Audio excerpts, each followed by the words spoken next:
D'abord, merci beaucoup pour votre exposé. Alors, si je puis me permettre, il y a certaines choses qui me heurtent, parce que je suis chrétienne. Et pour moi, actuellement, je n'ai pas toujours été dans cette posture. Pour moi, une des solutions à la violence, c'est quand même l'amour, qui a été un message du Christ important et un appel à être comme des frères et sœurs, entre guillemets. Et si on est vraiment dans l'amour, il me semble que l'on ne va pas dominer l'autre. Et du coup, actuellement, c'est plus cette réflexion que j'ai envie d'avoir, plutôt que la lutte contre la domination. Et il me semble que le message de l'amour, pour moi, c'est un message non violent et une solution à la violence. Peut-être que vous pouvez éclairer un peu plus. Ah, mais écoutez, comme on dit... Donc j'ai été heurtée par certains propos. Oui, non, mais on va se comprendre. Je suis désolée, mais... Non, mais ne soyez pas désolés. Je dirais, c'est pas une formule de politesse, mais je vous remercie d'avoir posé la question. Non, d'abord, ne soyez pas désolés du tout. Et puis, je ne crois pas que nous avons de désaccord. Alors, c'est vrai que tout à l'heure, j'ai un peu balayé le mot amour, rapidement. Mais nous serons d'accord pour dire que l'amour a beaucoup de sens en français. Aimer, c'est aussi bien aimer prendre, j'aime le chocolat, ou j'aime les femmes. Aimer posséder, ou aimer donner, aimer partager. C'est le même mot, aimer, qui signifie tout cela. Alors quand je dis j'aime, est-ce que j'aime posséder, est-ce que j'aime prendre, est-ce que j'aime donner? Moi je préfère le mot de bonté. Mais je ne veux pas du tout discréditer le sens de l'amour au sens que vous utilisez vous-même, par exemple. Non, je comprends très bien que l'amour est la perfection de la bonté à ce moment. Alors personnellement, d'un point de vue philosophique, et puis l'amour, c'est quelque part une élection.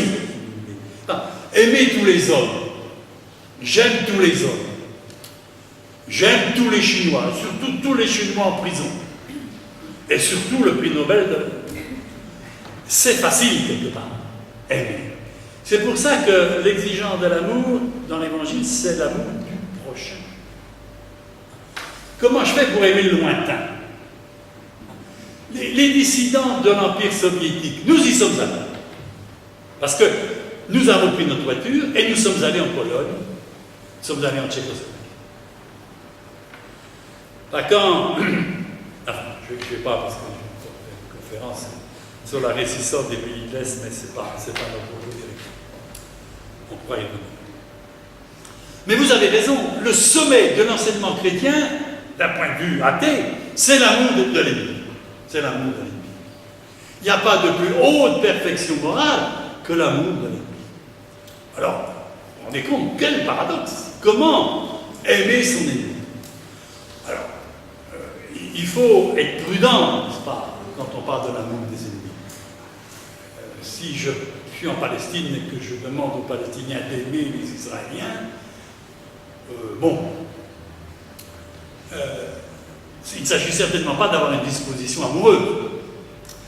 Non, aimer l'ennemi, c'est d'abord ne point avoir à son encontre des sentiments et d'utiliser des méthodes contraires à l'amour. C'est-à-dire de ne pas être violent. Enfin, je crois qu'on sera d'accord aussi pour dire que le principe fondamental, c'est la règle d'or. Fais à l'autre ce que tu voudrais qu'il te fasse, et surtout, je dirais, ne fais pas à l'autre ce que tu ne voudrais pas qu'il te fasse. Et qu'est-ce que nous ne voulons pas que l'autre nous fasse? C'est qu'il nous fasse violence, d'un point de vue humain. Alors, aimer l'autre, tout à fait d'accord, bien sûr. Et aimer même son ennemi. Mais, ça suppose qu'on a des ennemis. Alors, c'est terrible d'avoir des ennemis. Et d'avoir des ennemis, c'est que je suis dans une situation de conflit. Donc de lutte. Je ne peux pas m'abstraire du conflit, sinon j'aime plus mon ennemi. Je ne peux pas aimer mon ennemi si je m'abstrais, si je fuis la lutte. Donc comment aimer mon ennemi en tant qu'ennemi, c'est-à-dire dans le conflit et dans la lutte? Et justement, je crois que, je disais tout à l'heure, n'est-ce pas, que la lutte non violente réconcilie le réalisme politique avec la morale. Donc, j'ose dire, avec les précautions que j'ai prises, la non-violence réconcilie la lutte et l'amour. Donc, nous ne pouvons plus opposer la lutte et l'amour. Il faut que je lutte avec amour. Bon, je dis cela dans un second temps. Hein. Je ne dis pas ça dans le premier temps de ma conférence. Mais dans le dialogue que nous avons, et pas le bienfait de votre question et de notre dialogue, je peux oser dire cela. Je lutte avec amour contre les injustices de mon ennemi. Alors, bien sûr, je vais privilégier le dialogue. L'homme est un homme de parole. C'est aussi ça, c'est un animal doué de paroles raisonnables.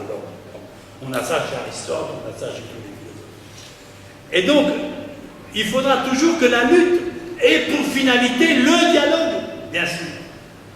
Mais ce qui caractérise l'injustice, c'est que le dialogue n'est pas possible entre celui qui est responsable de l'injustice et celui qui est victime de l'injustice. Relisons Martin Luther King. Il a parlé de la force de l'amour. Et il a mené la lutte contre les Blancs. Avec amour. Avec amour, il le dit. Il le disait. Je vais réconcilier, nous allons nous réconcilier. Refus de la haine, refus de tout ce qui est contraire à l'amour. Et la non-violence, justement, elle va être décisive. Parce que le drame du christianisme, le drame de toutes les religions, le drame de toutes les idéologies, c'est qu'on a conjugué la volonté de justice avec la justification de la violence. On a conjugué une rhétorique de l'amour et une rhétorique de la violence. Je me rappelle, j'étais au Liban et je parlais avec un évêque qui me disait, mais Monsieur Muller, pourquoi vous parlez de la non-violence? Il suffit de parler de charité. Je lui dis, Monseigneur, j'en serais d'accord s'il était clair qu'il y a une contradiction radicale entre la charité et la violence. Or, les théories des églises ont concilié la pratique de la charité, de l'amour chrétien et de la violence. Je reviens au Liban l'année suivante. Je rencontre le même évêque. Il me dit, Monsieur Muller, il faut que je vous demande pardon. Parce que j'ai lu votre livre depuis et je comprends qu'il est essentiel de parler de non-violence pour que on ne concilie plus l'amour et la violence. Et il me disait, je vais traduire votre livre en arabe. Bon, je cite ça parce que c'est très émouvant, ce témoignage. Et je pense que j'espère répondre un peu à votre question. Je crois que, oui, même je l'analyse dans mon livre des armes et les gueux, le discours officiel de l'Église souvent, c'est justement de condamner la violence au nom de l'amour. Mais entre la violence et l'amour, il y a un grand espace vide. Et comme je ne peux pas obtenir justice seulement par l'amour, j'ai plus que la violence. Donc il manque le chaînon de la non-violence.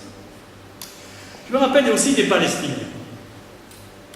Ils me racontaient qu'ils avaient rencontré le père Sabat, l'ancien archevêque de Jérusalem, qui est un homme merveilleux. J'ai eu l'occasion de parler avec lui longuement. Il n'est plus archevêque de Jérusalem. Et il avait aussi, à un moment donné, très bien compris la non-violence, mais ce jour-là, il était venu voir les Palestiniens de Bethléem et il leur disait le christianisme, c'est l'amour. Et les Palestiniens leur disaient oui, Monseigneur, mais on ne va pas détruire le mur avec l'amour seulement. Et il disait on ne va pas le détruire avec la violence. Oui, on ne pourra le détruire ni avec le violent, ni avec l'amour.